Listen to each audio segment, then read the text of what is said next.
Bom dia a todos! Eu sou a Isabelle, eu tô aqui com uma convidada muito especial, a professora Pandora. E nessa aula, nós duas iremos falar sobre concordância verbal. Um tema muito importante, essencial para você poder fazer suas provas, seus vestibulares e principalmente sua redação, porque você precisa de concordância verbal para fazer uma redação, para você poder conversar com as pessoas, é um tema essencial. E nessa aula eu vou dar alguns exemplos, eu vou explicar o que é e é isso. Continue assistindo. Para começar a aula, eu vou falar sobre o que é concordância verbal. E basicamente é a concordância que existe entre o sujeito e o verbo dentro de uma frase. Então, é como se existisse uma harmonia entre eles que acabasse criando a concordância. E esse tema, ele é um pouco amplo. Então, para a gente falar sobre ele, a gente precisa falar sobre algumas divisões que existem. E a primeira que eu vou estar falando sobre é a do sujeito simples.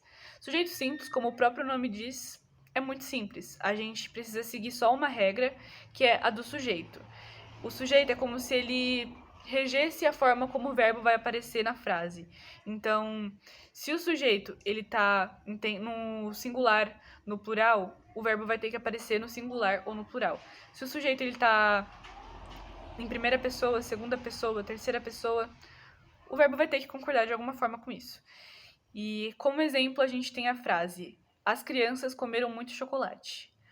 As crianças, que é o sujeito da frase, ela está na terceira pessoa do singular. Então, o verbo, que é comer, ele aparece concordando. Ele não pode aparecer, por exemplo, as crianças comer muito chocolate. As crianças comeram muito chocolate. Para a frase fazer sentido, ele precisa concordar. E esse é só um dos exemplos. Já na segunda situação, a gente tem o sujeito composto. Esse precisa tomar um pouco mais de cuidado, porque dependendo da posição do sujeito, pode acabar mudando a situação final da frase, vamos dizer assim. E aí a gente tem alguns casos. A primeira é, como regra, o verbo ir para o plural. Então a gente tem aqui como exemplo: sua avareza e seu egoísmo fizeram com que todos os abandonassem. Como segundo caso, a gente tem o sujeito vindo depois do verbo, e aí ele pode acabar concordando ou com o núcleo mais próximo ou indo para o plural. E como exemplo, a gente tem: ainda reinavam a confusão e a tristeza. E, para terminar, a gente tem um último exemplo, que é quando o sujeito vem composto por pronomes pessoais diferentes. Aí o verbo ele vai concordar conforme a prioridade gramatical das pessoas. E o exemplo é: eu e você somos pessoas responsáveis. Vocês perceberam mais ou menos? Agora, para a gente conseguir finalizar esse assunto, eu vou falar sobre a última camada da concordância verbal, que são os casos especiais. Eles não são mais difíceis, mas eles são mais capazes de confundir a sua cabeça na hora do vestibular ou enfim. E o primeiro caso que eu vou falar sobre é o do verbo ser. Quando ele está junto de um substantivo no plural e um substantivo no singular, ele sempre vai terminar no plural. Sempre, essa vai ser sempre a terminação dele. Como exemplo, tem a frase: o filho são as esperanças da mãe, ou as esperanças da mãe são o filho. E outra coisa também muito importante é que sempre quando ele estiver ligado com um pronome reto, tipo eu, tu, nós, e um substantivo, ele vai acabar concordando com o pronome reto. Tá, o segundo caso são os verbos impessoais. Eles possuem 3 variações, sendo elas: o primeiro envolvendo fenômenos da natureza, tipo choveu a noite toda ou amanheceu, coisas assim. E quando esses fenômenos eles estiverem ligados com metáforas ou um sentido meio denotativo, figurado, você vai poder conectar eles com o sujeito. Então, por exemplo, choveram armas, choveram canivetes, enfim. Outro verbo impessoal é o fazer. Quando ele indica tempo decorrido, o correto é você usar o singular. E aí, uma frase de exemplo é: faz 2 anos que não a vejo. E por último, a gente tem o caso do verbo haver. E ele é muito importante para você usar na sua redação, porque quando ele indica tempo decorrido, ele está no sentido de ou ele está no sentido de existir, ele fica sempre no singular. E aí, como exemplo, a gente tem duas frases. Eu me formei há 10 anos e há muitas tarefas a fazer. Enfim. Agora, como último caso, a gente tem o infinitivo. Ele sempre deve ser flexionado quando você tiver um sujeito definido, ou quando você quiser definir o sujeito, ou quando o sujeito da segunda oração ele for diferente. E aí, como exemplo, a gente tem o livro é para eles estudarem e também ouvir reclamarem sobre o aumento dos preços. Bom, eu vou falar alguns exemplos da concordância verbal, só que para a gente saber alguns exemplos da concordância verbal, a gente precisa saber o que é concordância verbal. Bom, ela ocorre quando o verbo flexiona em um número, singular ou plural, na primeira, segunda ou terceira pessoa, concordando com o sujeito gramatical. Alguns exemplos. Eu sou feliz. Nós somos felizes. Mariana já tomou banho. Mariana e Alice já tomaram banho. Mesmo que essa regra mesmo que a regra básica da concordância verbal com o sujeito gramatical, existem diversos casos específicos. Uma delas que eu vou falar é o sujeito simples. O sujeito simples é quando tem apenas um núcleo, ou seja, é só um sujeito, e com esse núcleo que o verbo deverá concordar em número e pessoa. Um exemplo é a criança gosta de jogar videogame. É isso, essa foi a videoaula sobre concordância verbal. Espero que vocês tenham conseguido entender. E agora, fiquem com a Sara. Oi, gente, tudo bem? Eu sou a Sara e hoje eu vou falar sobre a concordância nominal.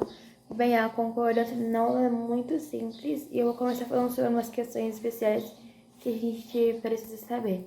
Bem, a concordância nominal nada mais é que concordar o adjetivo, o pronome, o numeral e o artigo com o substantivo que ele se refere, né? Concorda tudo na mesma frase. Um exemplo, se você tem um substantivo masculino no plural, todas as outras palavras também vão ficar do masculino no plural.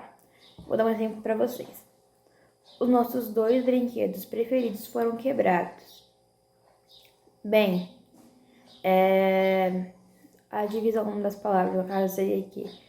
O brinquedo, no caso, é o substantivo, o se refere aos artigos, nós se refere ao pronome, 2 se refere, no caso, ao numeral, né?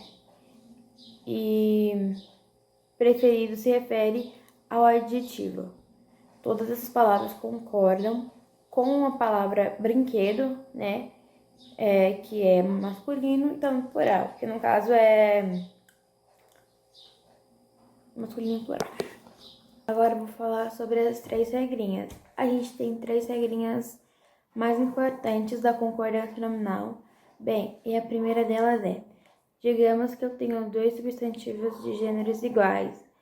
Lembrando que quando a gente fala de gênero, a gente está pensando de masculino ou feminino, né? Se tiver 2 gêneros iguais e um adjetivo só para elas, existem 2 possibilidades de concordância. Uma delas é o adjetivo concordando com o substantivo mais próximo no singular. E na segunda possibilidade é o adjetivo concordando com o substantivo no plural. Ou seja, ambos vão concordar com o adjetivo, né, seja o substantivo no plural, tanto no singular vão concordar com o mais próximo da frase. A segunda regrinha é: se eu tiver 2 substantivos de gêneros diferentes com um adjetivo, podemos também ter 2 possibilidades de concordância. Imaginamos que temos um substantivo masculino e feminino e um adjetivo em uma frase só.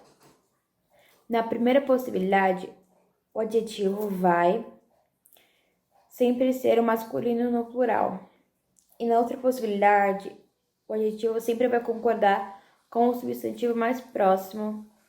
Bem, então na segunda regrinha fala que vai concordar com o masculino no plural ou o substantivo mais próximo.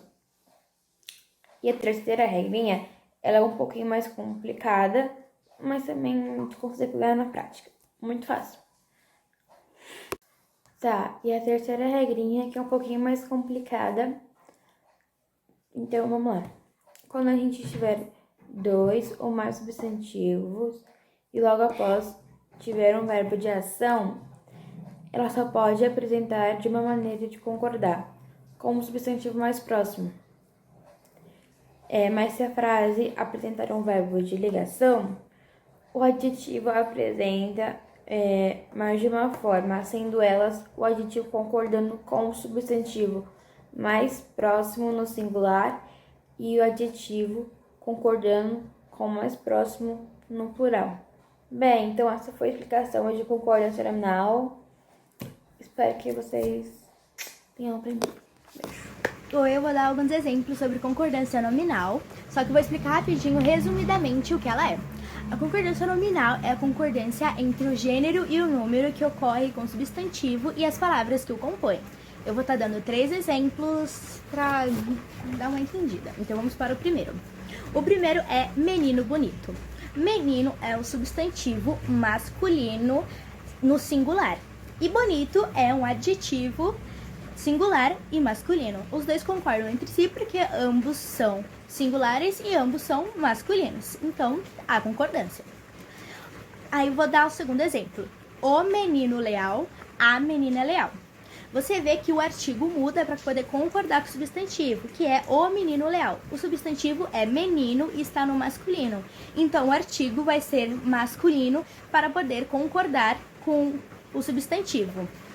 E a menina leal. Como eu disse, o substantivo é feminino e o artigo vai mudar para concordar com o substantivo. Só que leal não muda. Por quê? Leal não muda porque ele é um adjetivo uniforme que serve para ambos os gêneros. Então, as duas formas estão certas. Um outro exemplo é inteligente. A menina é inteligente, o menino é inteligente. Não muda. Agora eu vou dar um terceiro exemplo, que é o artista brasileiro, a artista brasileira. O artista brasileiro, como você pode ver, o substantivo agora é um substantivo uniforme. Por quê? Porque ambos não muda. Artista e artista. O artista, a artista. O substantivo não muda, então ele também é um substantivo uniforme. O que vai mudar, o que vai definir o gênero é o artigo e o adjetivo. O artigo é o artista, brasileiro é o adjetivo. Então, o artigo é o e adjetivo é brasileiro, que vai definir o gênero.